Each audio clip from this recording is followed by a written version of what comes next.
Discovered my fiancé was texting her ex a month before our wedding, so I ghosted her, canceled everything, and went on the trip alone.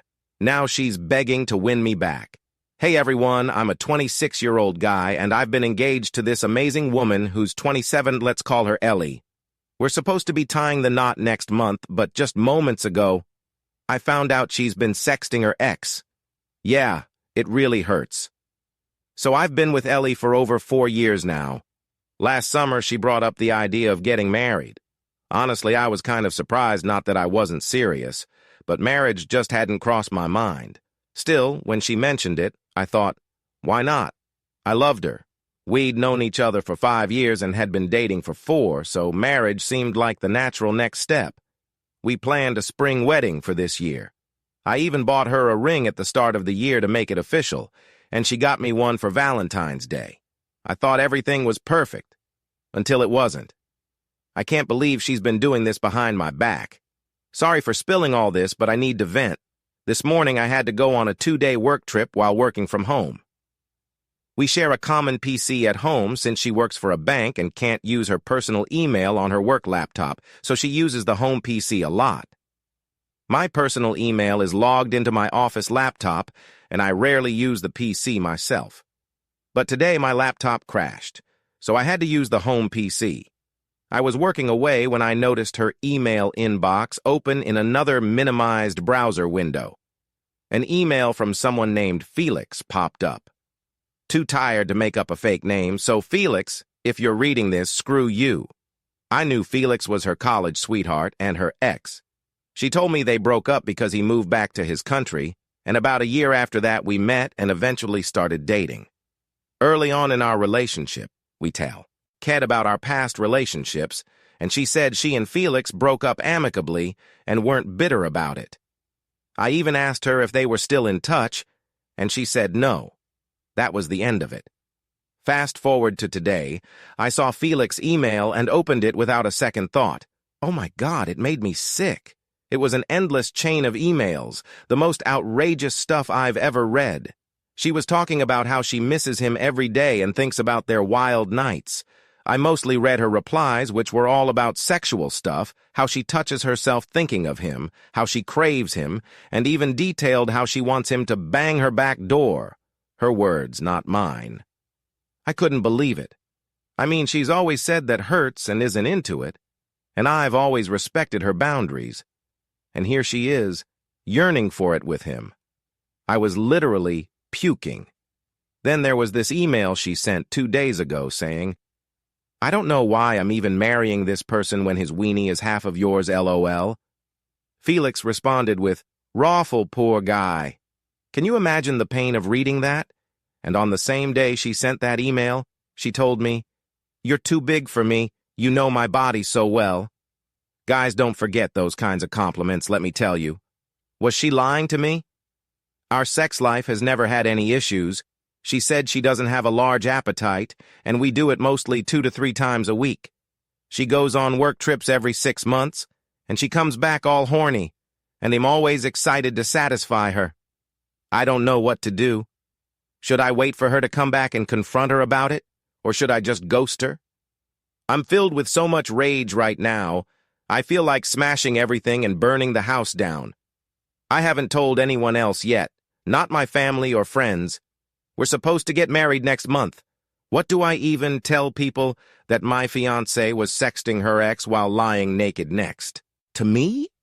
I want to find her and slam this in her face and demand an explanation.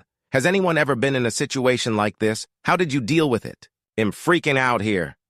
My emotions are all over the place. One moment I think I should wait for her. The next I want to disappear. I've been sitting here for the last 2 hours, ever since I found out. I guess I've wasted enough time just thinking about this. I need to take action. Update. Hey folks, thanks for all your comments and support. I shut down the PC and opened this subreddit on my phone 6 hours later, and wow, over 50 comments. Sorry I can't reply to everyone, but thanks to all who took the time to read and comment. Some of you picked up on me saying I was never engaged. Guess I misspoke in my freaked out state. Hey guys, Not sure about the social structure you all follow, but just to give you some context about my situation, my fiancé and I were just about to get married. We had exchanged rings and I considered us to be fully engaged. When people ask me if there were any red flags, I can confidently say, absolutely not. There were no warning signs whatsoever. She was the one who actually brought up the topic of marriage. Over our 4-year relationship, she didn't give me any reason to doubt her. It was a perfect relationship, or at least, that's what she made it seem like. That's why I was so shocked.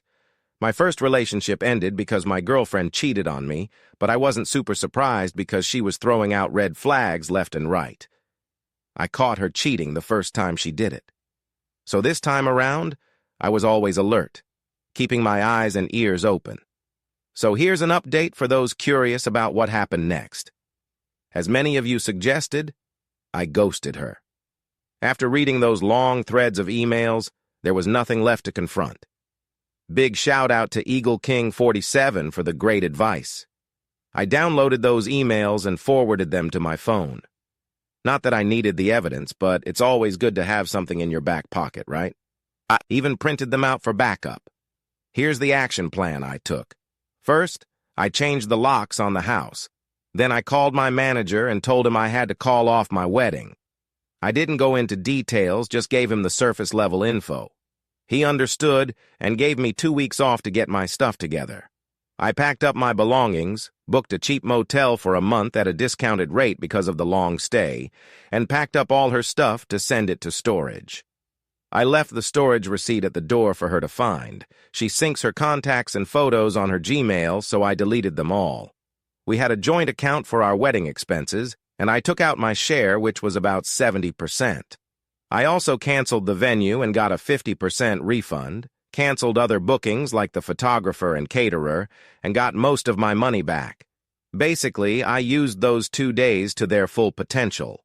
During those 2 days, she texted and called me as usual, but I had already started ghosting her. I didn't block her right away because I wanted to see how she would react. She sent a series of frantic messages. I lost all my contacts. All my photos are gone. Is my phone malfunctioning? Thank God it's backed up at home. What's up with you? Are you okay? Why aren't you replying? What happened to you? Why aren't you answering my calls? She even contacted my parents and brother to check if I was okay. They had no idea what was going on. My mom immediately called me and I told her not to say a word to Ellie. Just tell her I hadn't responded. I promised my mom I would come home the next day and explain everything. She did as I asked. Meanwhile, Ellie kept texting. Are you safe? Say something, babe, you're scaring me.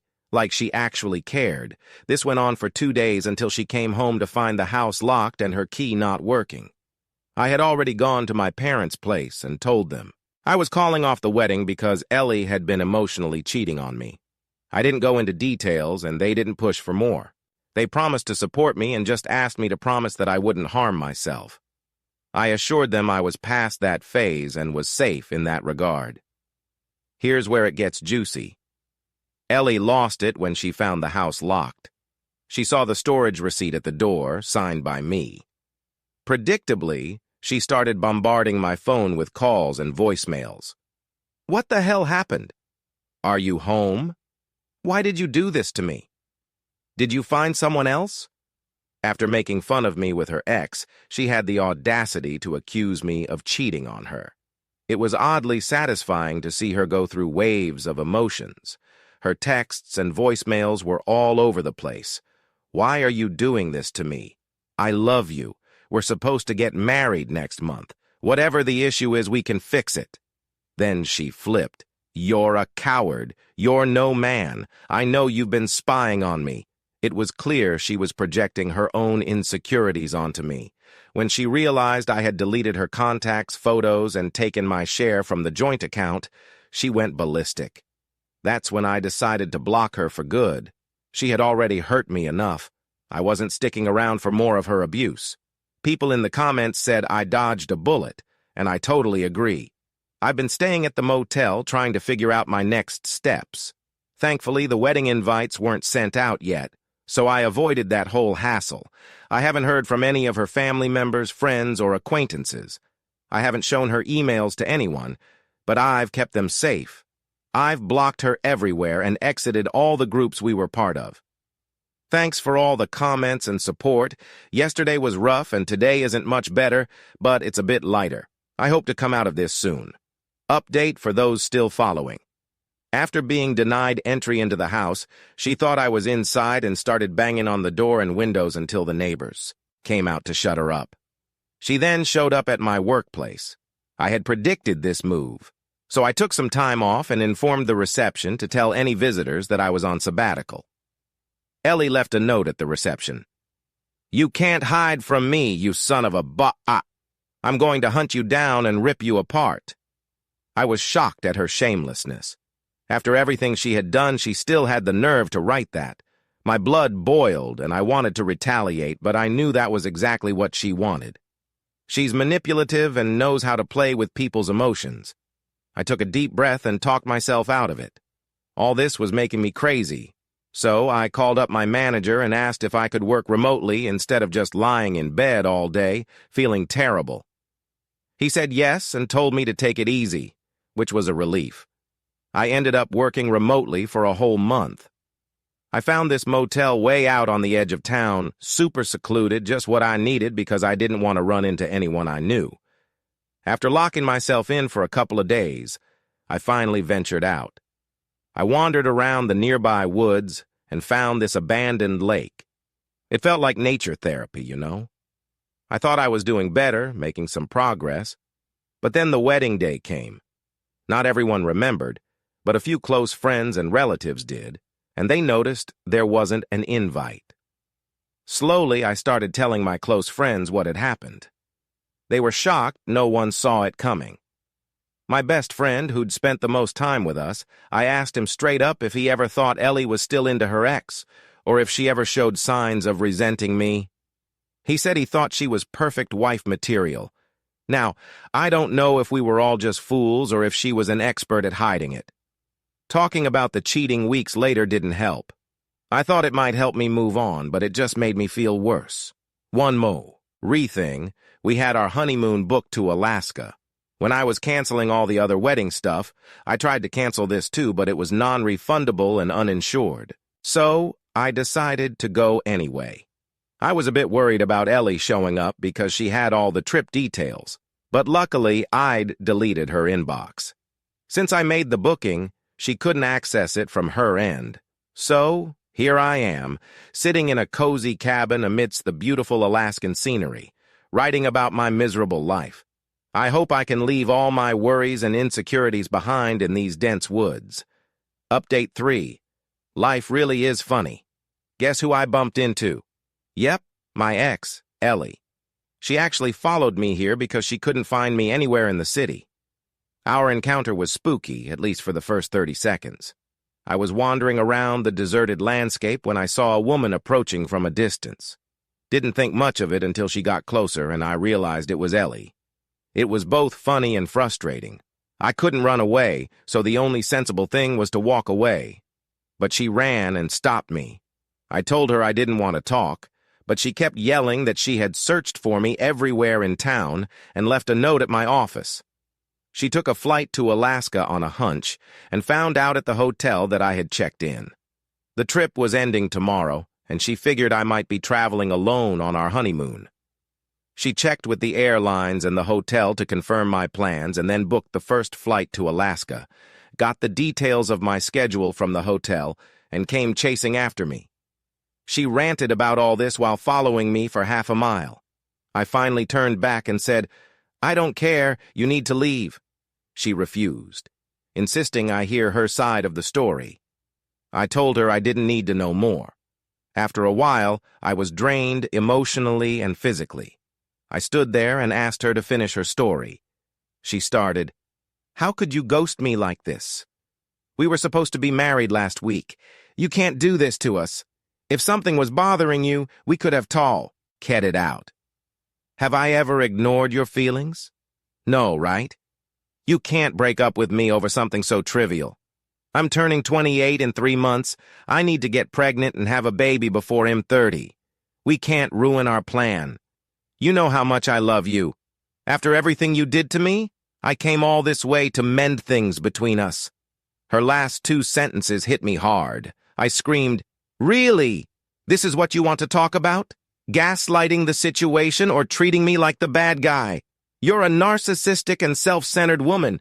You don't care about anyone but yourself and your stupid life goals of getting married before 28 and having a baby before 30. At what point are you going to talk about your cheating?" She snapped back.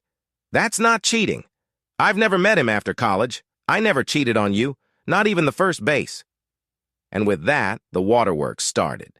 But it didn't stop me. I yelled, "Sexting your ex, talking about sexual fantasies, touching yourself while thinking about him, telling him you want to get drilled by him, all of that is cheating. Moreover, you mocked me, lied to him that I don't go back door. You're manipulative. You lied to get his sympathy or whatever." This is the sober version of what I actually said. She seemed shocked. She stammered, "You can't just make things up. I didn't mean those things. You're blowing it out of proportion. You know what I told him is a lie." She shamelessly winked and whispered, "It was just for fun, you know?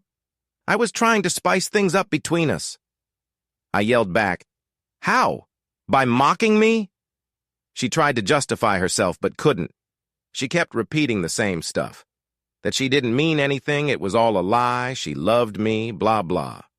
I cut her off and said I didn't want to hear it. I'd lost all love and respect for her.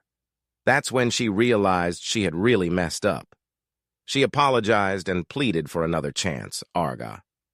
Wing, she had never physically cheated on me and had invested so many years in our relationship to fulfill her life goals. Marry by 28, baby by 30, and now I couldn't ruin it for her. She's crazy. I know she tried to follow me to the resort, but I shooed her away and threatened to report her as a trespasser if she tried to break into my cabin. What a mess, right? She slumped to the ground, breaking down and howling like a wild animal. I didn't even turn back to check if she was okay. Instead, I headed straight back to the resort because I have an early morning flight home. I've already packed my stuff, and the staff will be dropping me off at the airport in the next 2 hours. I don't think I'll be able to sleep, but I do feel relieved and refreshed. Maybe that confrontation gave me a sense of closure, even though I wasn't consciously seeking it. I guess it's time for me to leave this motel behind and head back to my actual home. I doubt she's ever going to come back. Honestly, I might cancel the lease on my place. It's way too big for just one person. Renting a smaller apartment sounds like a good idea. Plus, I think I'll continue journaling about my life. It feels really good to write down my emotions and thoughts. Thanks for reading this. I'm looking forward to staying in touch and contributing more to the community. Cheers!